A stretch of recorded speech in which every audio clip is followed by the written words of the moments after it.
Good afternoon. My name is Jim Conlan, and welcome to the latest episode of our entertainment show.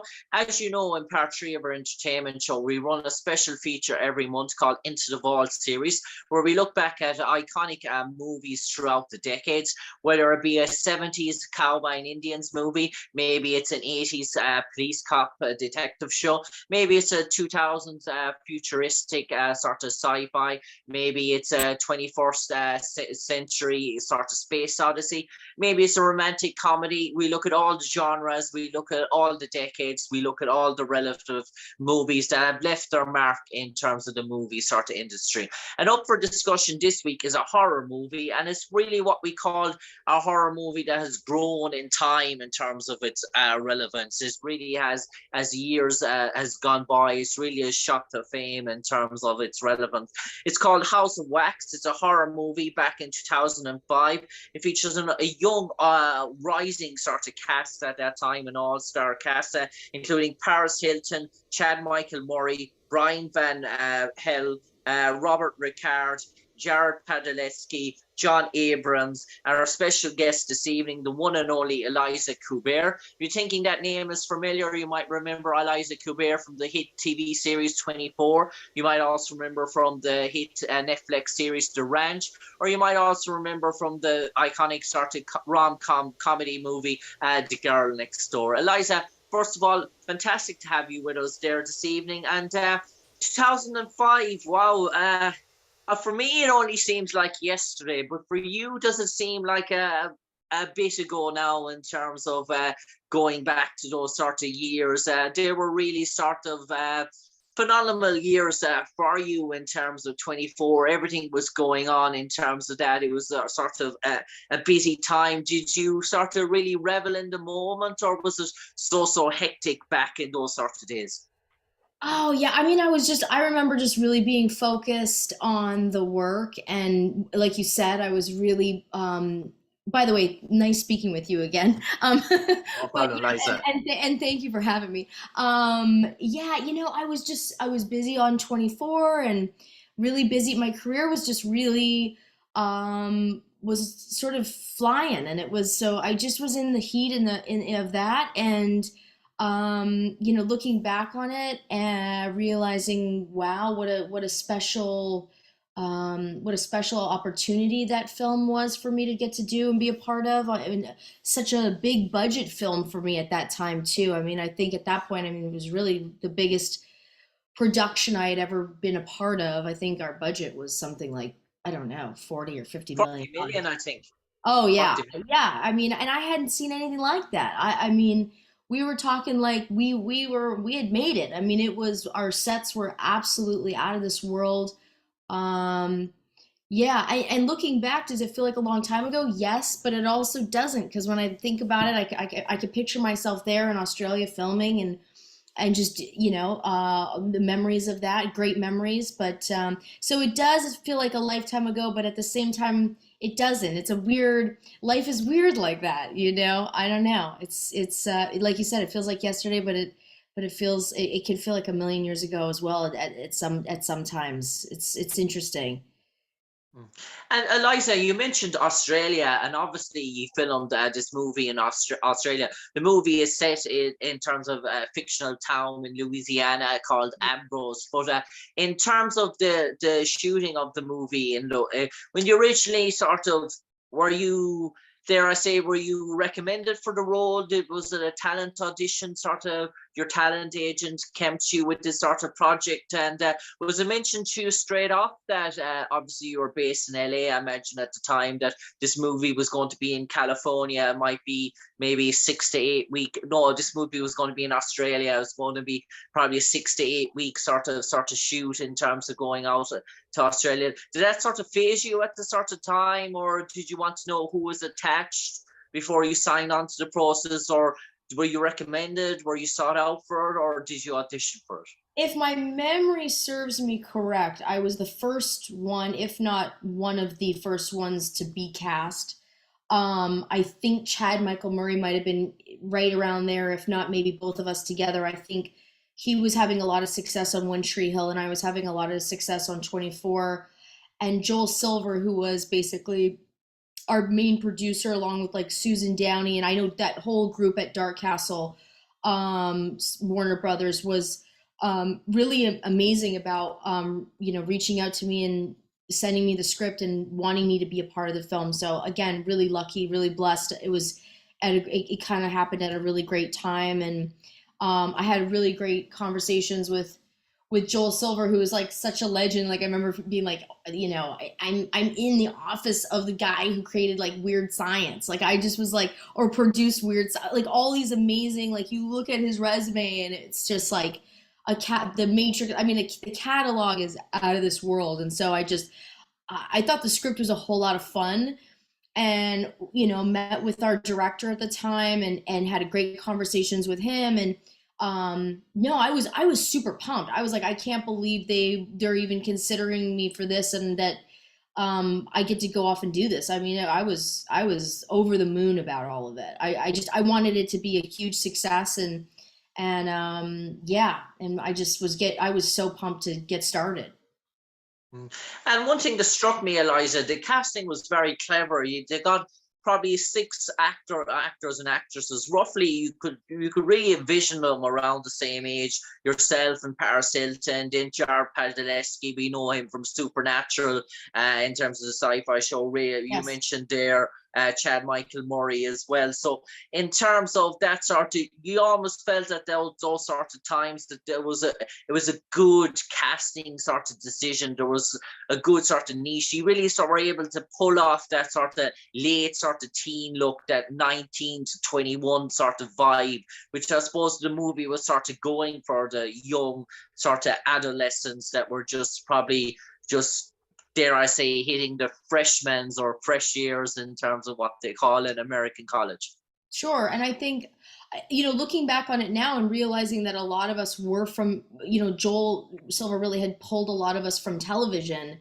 And at that time, culturally, I mean, especially with my experience on 24, there was a real shift in movies and television not being as separate as they were prior to that, because I think mainstream television was becoming so popular with, recording shows that like literally TV stars were overlapping as to movie stars, and to movie stars onto TV, and vice versa. And the lines became a whole lot more blurred.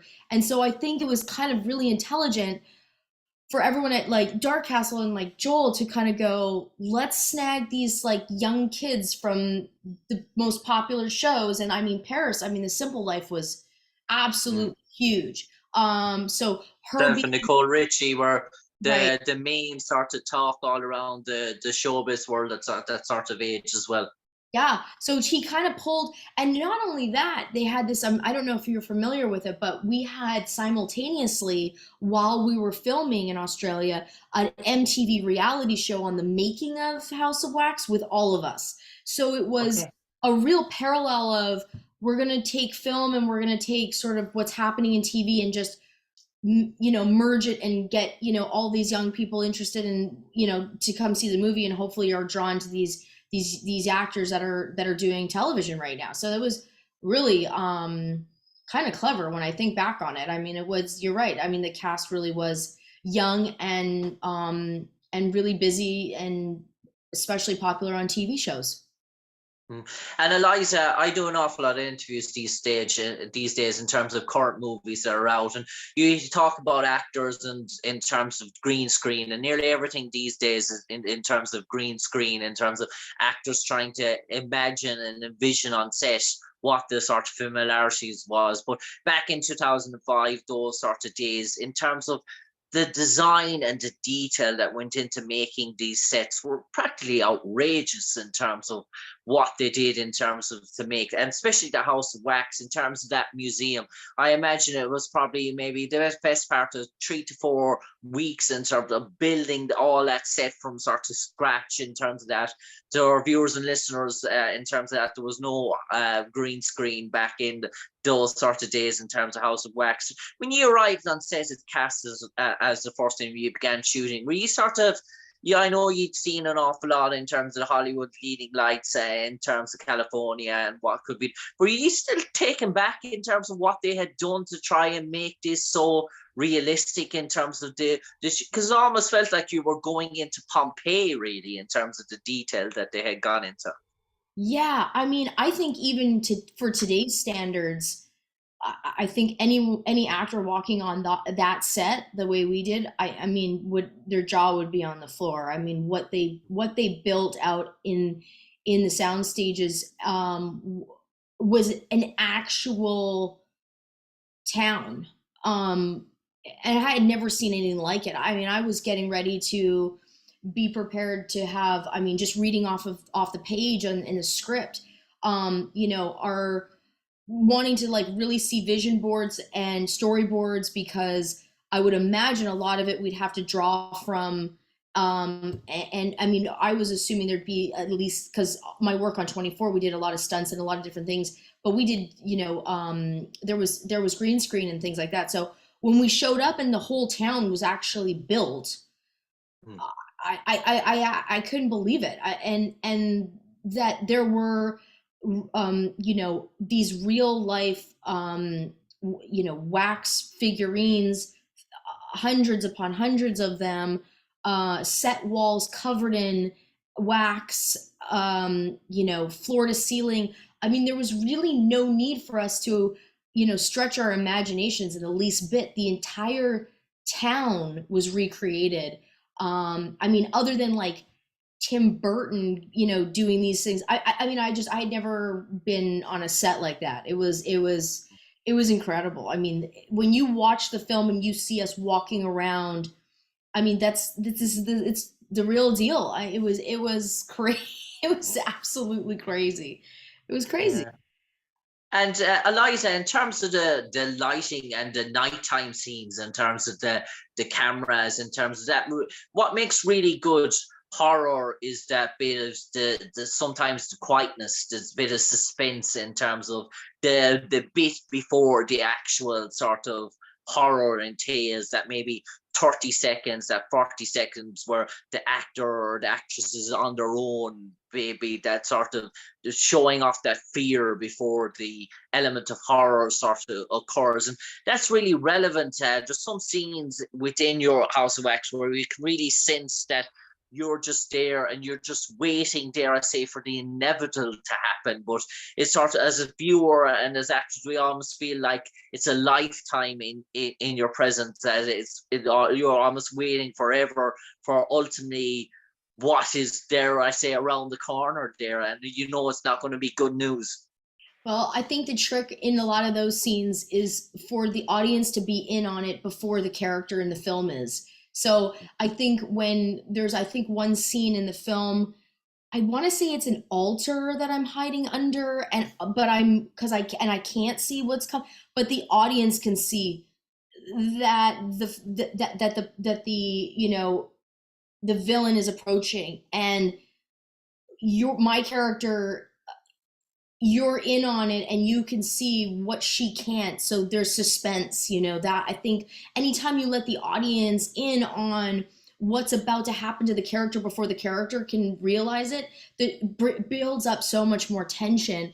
But I also think what's really special about House of Wax, especially for the female character, myself, is that Carly goes through a lot before the end of the film, but gets to like redeem herself and have this redemption of, fighting back and really being strong. And I remember being at some of the, because we premiered this film all over the world. We went to so many amazing places and showed it. And I just remember having that such a joyful moment at the end where, she finally picks up a bat and starts fighting back, and really protecting her brother, who, in most cases, especially during that time, probably would have been role reversal. And I remember, the audience is just like screaming and cheering and being so happy that they didn't just have to watch this female character become the victim the entire time, but that she could, stand up and she fought for herself, and which was super empowering and amazing. So that was also a lot of fun too, is the fear of her having to fight back, but really those suspenseful moments for any character that's in the film or in any great suspenseful movie is when, the trick is having, the audience see what's going to happen before the character does. And I suppose, Eliza, at that time you were obviously based in Australia doing the movie, and you couldn't really start to commit to projects until it was over. Was it an interesting discussion? Because you mentioned there being on the set at 24. Were you still filming at 24? I'm trying to remember if memory serves me correct. Because the producer director asked you to dye your hair brown. I remember for the character to have brown hair in terms of, and obviously in 24 you had sort of blonde hair as well. Was there any sort of was that a simple decision for you in terms of, yeah, that's no problem in terms of that, or you are there contracted other projects where you had to really think and get approval before doing it? Oh, I don't recall it being an issue. I think we were able to go off and do that in such a way that I don't think it overlapped. And I want to say that I was not under contract with 24 at that point. I might have just been finishing it because I do recall reading the script and knowing that I was going to go back home and film the Quiet, Okay. where I played a cheerleader. It was going to be this really dark. I was actually going from one of the biggest budget films that I'd ever done to actually, student film based indie, which I thought was Okay. really crazy. And I was really excited because it was going to touch on some really like dark material. And, but I remember having to be super blonde for that. So, no, there was enough time to switch over and then get back to the next character and come home and get started on the Quiet. So it was, yeah, it was okay. And Eliza, I know you've been in many projects throughout the years, worked with many casts, and I suppose when you're in a TV series, the bonds probably stay that bit longer because you're working with each other for maybe 6, 7 months a year. And if you're lucky enough to get renewed for a second or a third season, that probably can turn into 2 or 3 years. So those bonds become lifetime. But in terms of movies, in terms of that, do you sort of, when you're with someone in a different country and you're working side by side and by 6 or 7 weeks, do you form bonds? Do you form chemistries that maybe last even to this day? For after when you filmed House of Wax, did yourself or Jared or Paris or Chad keep in contact, or maybe for initially for a while afterwards, or dare I say, did any of those friendships last, or is it just the case when the movie business is what it is, that actors and actresses go from movies to movies, that rarely sort of friendships do blossom? It's more TV series where the those lifelong connections are made. Not necessarily. I mean, listen, I think it's hard. Like Jared, went off to live in Vancouver and shoot Supernaturals. I mean, there was, it's hard to see people when they all end up branching off after a film. It's like you go to war together, you spend so much time together. You're sort of in this battle of kind of like just banding together to complete this film. There's such special little moments in my life, and all so different. Each project has been so different, and each experience has been so unique. But I will say, Paris and I, sort of an unlikely duo, was kind of thrusted into a friendship together because we were really the only two female characters uh, on the movie. I think the boys really banded together, and Paris and I really connected over that time because we really didn't have anyone else, and also I really found that she was completely adorable, sweet, kind, all the lovely things that you would imagine, and extremely fascinating and interesting. And so we really hit it off, and we when we got back to LA, we kind of ran into each other a few times in circles, and we shared this sort of bond that was making this movie. And so she was nice enough to continue to invite me to things in her life and keep me a part of her life, and I was really and vice versa, and our families know each other. Yeah, it's been actually, you don't get it all the time. It doesn't always happen that way. But like I said, if I ran into any one of those actors that we worked with, uh, it'd be nothing but love. But I would say, yeah, for some reason, and maybe it was because of the fact that it was just the two of us. We formed a great friendship that's lasted the last 18 years. So yeah, it's special when that happens. And one thing that really struck me about, I went there today to listen to what sort of reviews online in terms of the House of Wax and what people sort of said about it in terms of when it came out and about the time. And really, what I call this in terms of as time goes on, its popularity sort of grew in sort of terms of relevance. Obviously, the blockbuster movie, I consider Elisha Cuthbert in terms of in terms of Dare and Din, in terms of was the girl next door that really sort of when it took off.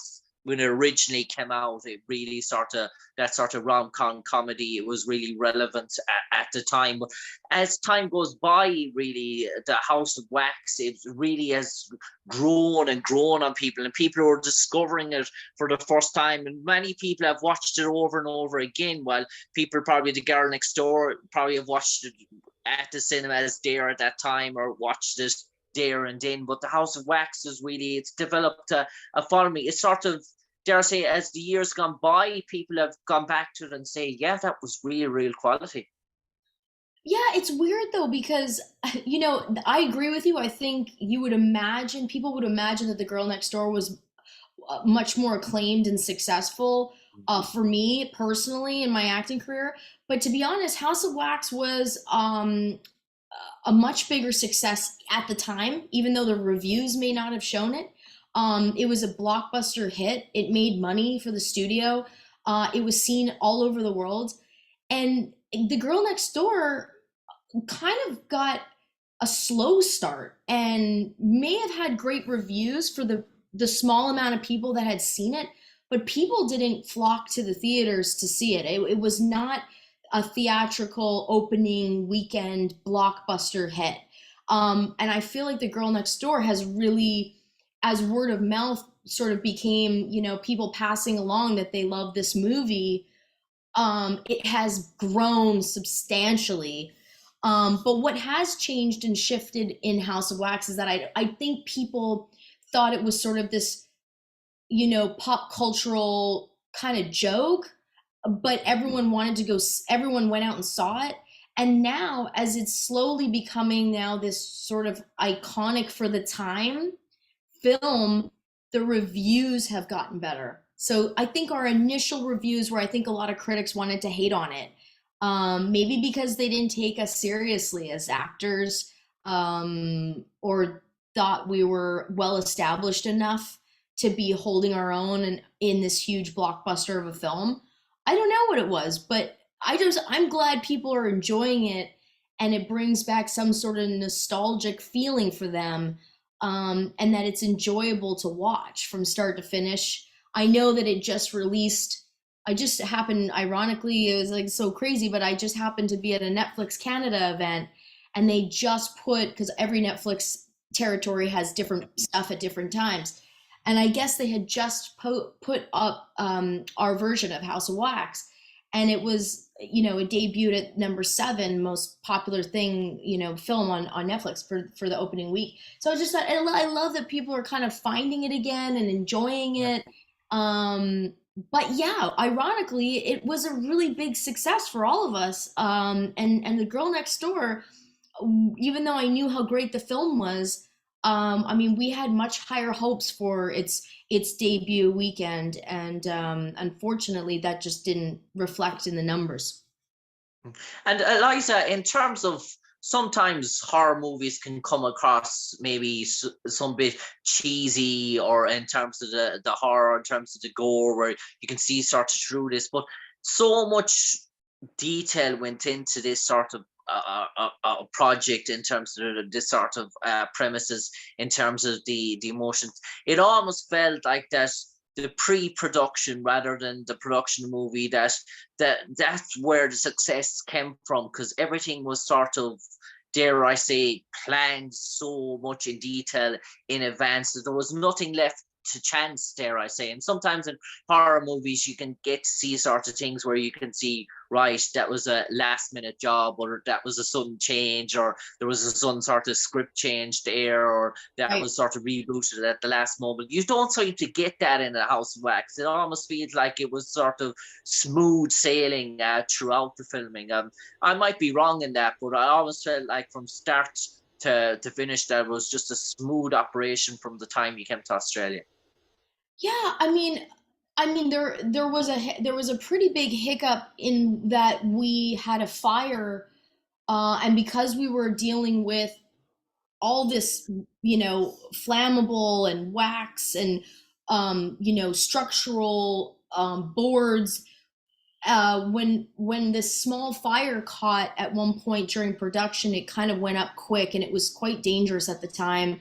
Luckily, no one was hurt, and we got everybody out of the stage that was then becoming engulfed with in flames. We did lose a couple of days of filming because we had lost an entire soundstage and an entire set.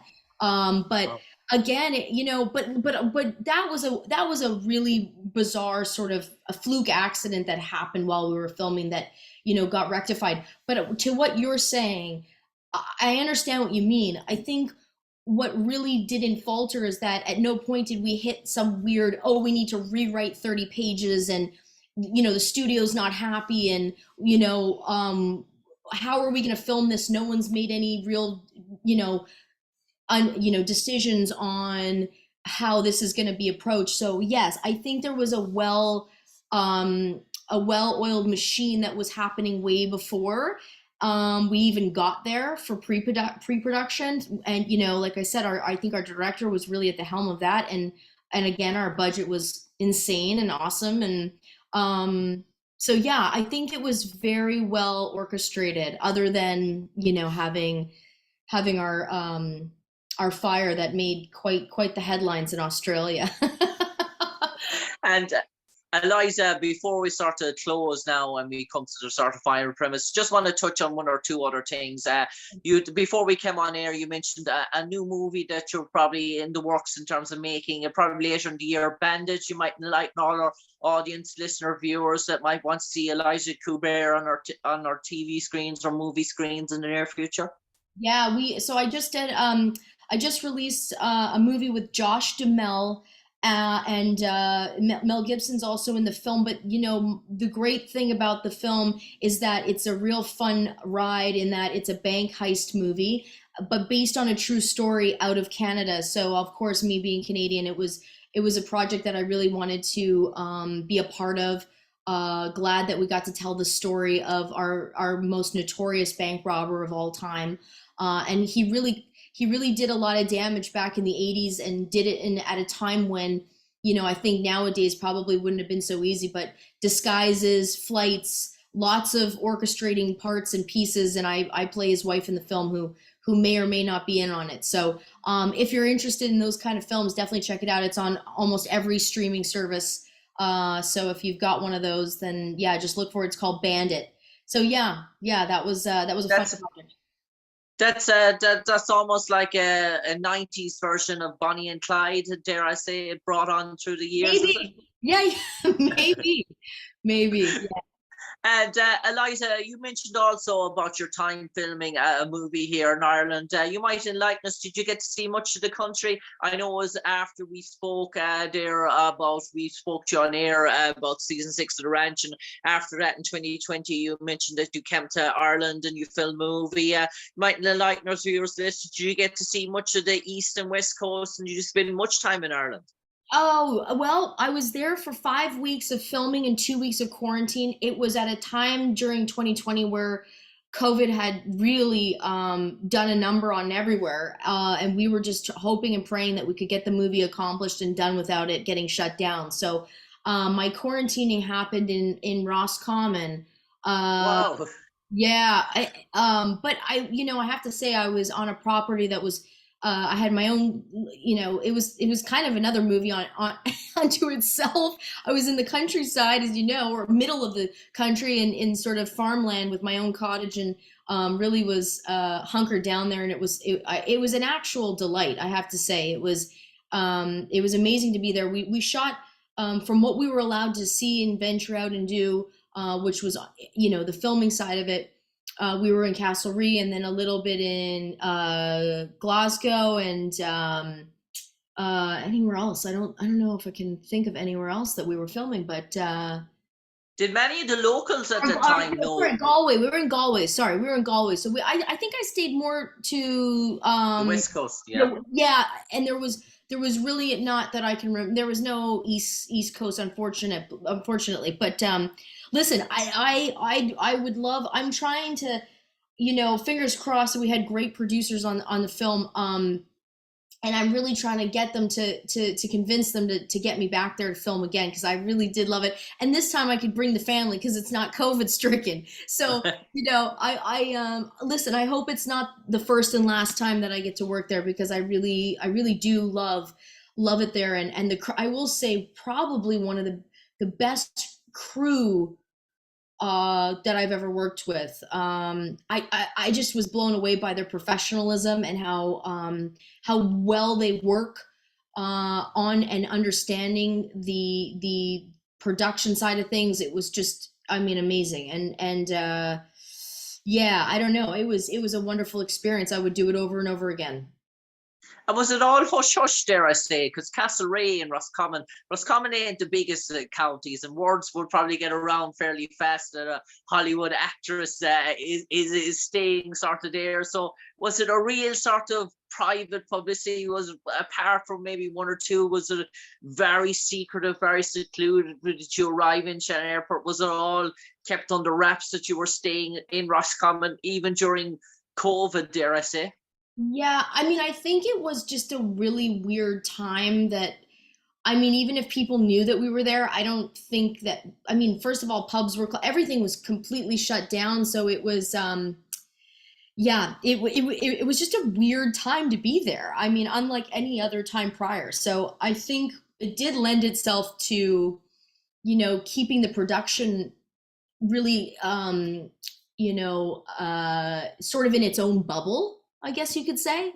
And yeah, we didn't get out a whole lot. Plus, we were in masks when we weren't filming. We were in masks, so it was yeah, we were very much incognito, I would imagine. Yeah, especially for that time.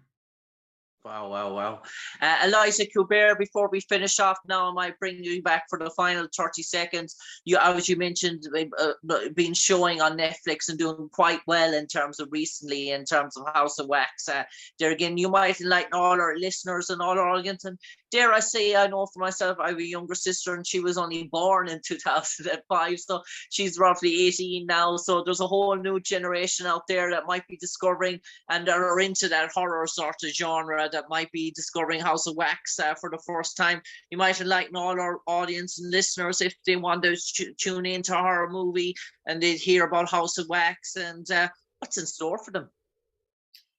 Yeah, I mean, I think if they're into the genre, the film is great. But yeah, you really go on this adventure with these young folks that are all friends, and going on a little night out, and they sort of run into a little bit of trouble, and you sort of see them on this journey of being trapped in this fictitious town, where doom sort of looms, and they each sort of get, as in most horror films, they all get separated from each other and have to find a way out and survive.